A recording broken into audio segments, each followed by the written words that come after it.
Halo, saya Veronica, katekis kecerdasan buatan. Hari ini kita akan mendengarkan pengajaran iman Katolik sebagaimana diajarkan dalam Katekismus Gereja Katolik mengenai Yesus yang mengadili orang yang hidup dan yang mati. Sebelumnya mari kita berdoa dengan doa yang diajarkan Tuhan Yesus sendiri.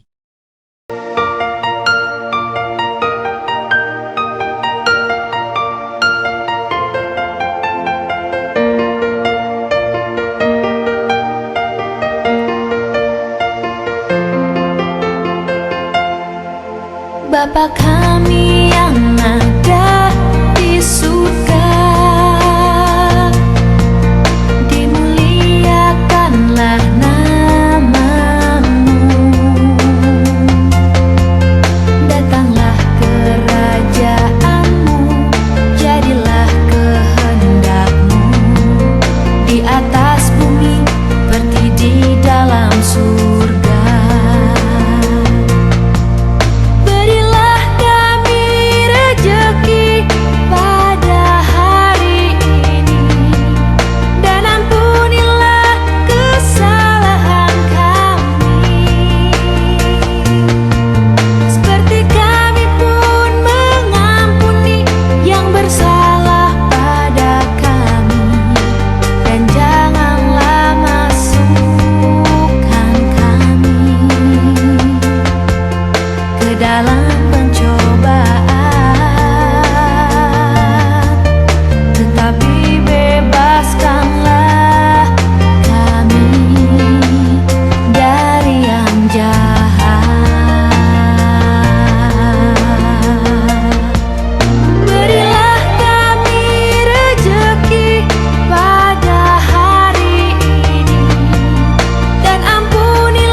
Kasih karunia dan damai dari Allah Bapa kita dan dari Tuhan Yesus Kristus menyertai kita.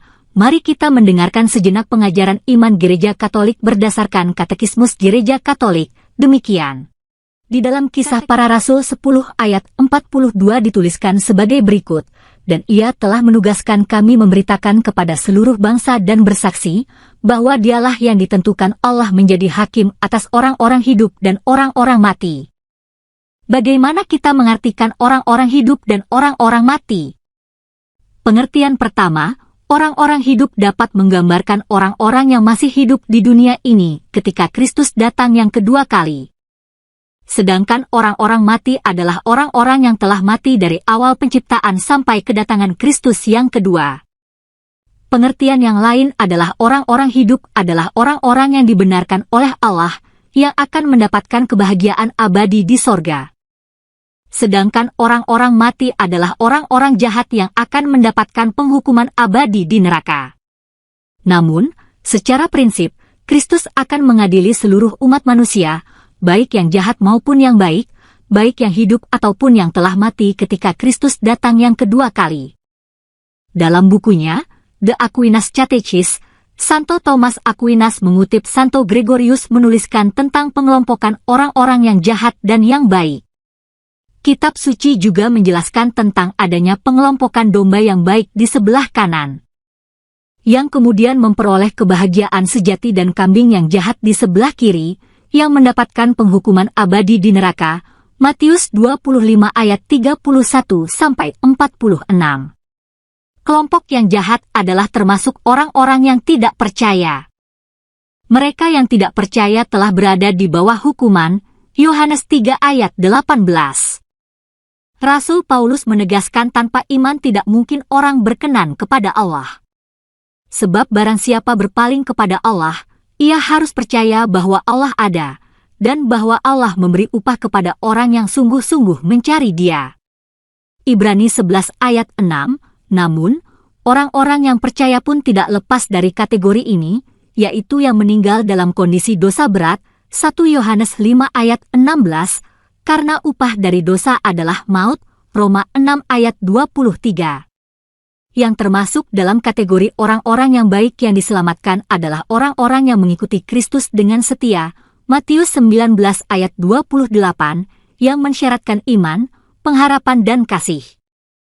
Katekismus Gereja Katolik menjelaskan arti perkataan kredo bahwa Yesus akan mengadili orang yang hidup dan yang mati sebagai berikut. KGK 678. Seperti para nabi dan Yohanes Pembaptis, Yesus pun mengumumkan pengadilan pada hari terakhir dalam khotbahnya. Di sana akan disingkapkan tingkah laku dan isi hati yang paling rahasia dari setiap orang. Lalu ketidakpercayaan orang berdosa, yang telah menolak rahmat yang ditawarkan Allah, akan diadili. Sikap terhadap sesama akan menunjukkan, apakah orang menerima atau menolak rahmat dan cinta Allah. Yesus akan mengatakan, segala sesuatu yang kamu lakukan untuk salah seorang dari saudaraku yang paling hina ini, kamu telah melakukannya untuk aku, Matius 25 ayat 40. KGK 679, Kristus adalah Tuhan kehidupan abadi. Sebagai penebus dunia, Kristus mempunyai hak penuh untuk mengadili pekerjaan dan hati manusia secara definitif. Ia telah mendapatkan hak ini oleh kematiannya di salib. Karena itu, Bapa menyerahkan seluruh pengadilan kepada putranya. Akan tetapi, putra tidak datang untuk mengadili, tetapi untuk menyelamatkan dan untuk memberikan kehidupan yang ada padanya. Barang siapa menolak rahmat dalam kehidupan ini, telah mengadili dirinya sendiri. Setiap orang menerima ganjaran atau menderita kerugian sesuai dengan pekerjaannya, ia malahan dapat mengadili dirinya sendiri untuk keabadian, kalau ia tidak mau tahu tentang cinta. KGK 681 pada hari pengadilan. Pada hari kiamat, Kristus akan datang dalam kemuliaannya untuk menentukan kemenangan kebaikan secara definitif atas kejahatan, yang dalam perjalanan sejarah hidup berdampingan bagaikan gandum dan rumput di ladang yang sama. KGK 682, kalau ia datang pada akhir zaman untuk mengadili orang hidup dan orang mati, Kristus yang dimuliakan akan menyingkapkan isi hati yang terdalam dan akan membalas setiap manusia sesuai dengan pekerjaannya, tergantung pada apakah ia menerima rahmat Tuhan atau menolaknya. KGK 1038, sesudah kebangkitan semua orang mati, baik orang yang benar maupun yang tidak benar, Kisah Para Rasul 24 ayat 15, menyusulah pengadilan terakhir. Itulah saatnya, di mana semua orang yang di dalam kubur akan mendengar suaranya. Dan mereka yang telah berbuat baik akan keluar dan bangkit untuk hidup yang kekal, tetapi mereka yang telah berbuat jahat akan bangkit untuk dihukum. Yohanes 5 ayat 28 dan 29. Lalu, Anak Manusia datang dalam kemuliaannya dan semua malaikat bersama-sama dengan Dia. Lalu semua bangsa akan dikumpulkan di hadapannya dan ia akan memisahkan mereka seorang daripada seorang, sama seperti gembala memisahkan domba dari kambing. Ia akan menempatkan domba-domba di sebelah kanannya dan kambing-kambing di sebelah kirinya. Dan mereka ini akan masuk ke tempat siksaan yang kekal, tetapi orang benar ke dalam hidup kekal. Matius 25 ayat 31-33 dan 46, KGK 1039, di depan Kristus, yang adalah kebenaran, akan nyata secara definitif hubungan setiap manusia dengan Allah yang sebenarnya. Pengadilan terakhir akan membuka sampai ke akibat-akibat yang paling jauh. Kebaikan apa yang dilakukan atau tidak dilakukan oleh setiap orang selama hidupnya di dunia ini. KGK 1042, pada akhir zaman kerajaan Allah akan diselesaikan.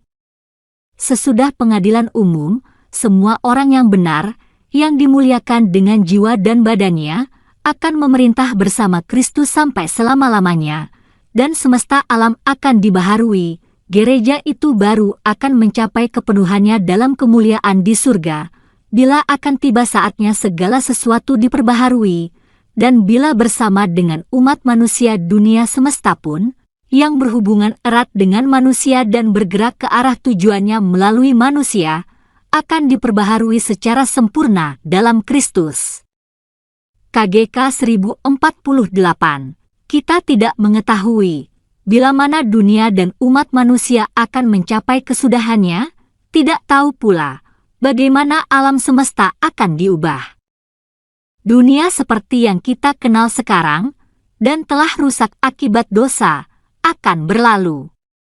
Tetapi kita terima ajaran bahwa Allah menyiapkan tempat tinggal baru dan bumi yang baru, kediaman keadilan, yang kebahagiaannya akan memenuhi dan melampaui segala kerinduan akan kedamaian yang timbul dalam hati manusia. KGK 1051, di dalam jiwanya yang tidak dapat mati setiap manusia menerima ganjarannya yang abadi, dalam satu pengadilan khusus langsung sesudah kematian, dari Kristus, hakim atas orang hidup dan mati. KGK 1057, siksa neraka yang paling buruk ialah perpisahan abadi dengan Allah. Hanya di dalam Allah, manusia dapat menemukan kehidupan dan kebahagiaan. Untuk itulah ia diciptakan dan itulah juga kerinduannya. KGK 1058, karena itu gereja berdoa, agar tidak seorang pun hilang. Tuhan, jangan biarkan aku berpisah darimu. Memang, tidak seorang pun dapat meluputkan diri sendiri, tetapi Allah mau bahwa semua orang diselamatkan, 1 Timotius 2 ayat 4, dan untuk dia, segalanya mungkin, Matius 19 ayat 26. KGK 1059, Gereja Roma yang suci percaya teguh dan menjelaskan dengan tegas bahwa pada hari pengadilan semua manusia akan tampil dalam tubuhnya di depan tahta pengadilan Kristus, supaya mempertanggungjawabkan perbuatan mereka. KGK 1060, pada akhir zaman kerajaan Allah akan sampai pada kesempurnaannya. Lalu orang-orang benar akan dimuliakan dengan jiwa dan badan, akan memerintah bersama Kristus sampai selama-lamanya, dan alam semesta material akan diubah. Lalu dalam kemuliaan itu Allah akan menjadi semua di dalam semua, 1 Korintus 15 ayat 28.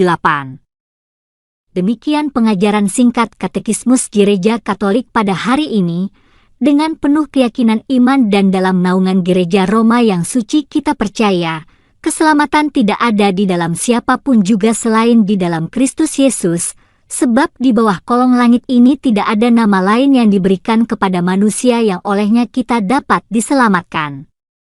Terpujilah Allah Bapa yang telah mengasihi kita, yang telah mengaruniakan anaknya untuk menyelamatkan kita, dan yang telah mengaruniakan Roh-Nya yang kudus untuk menuntun kita di jalan keselamatan. Amin.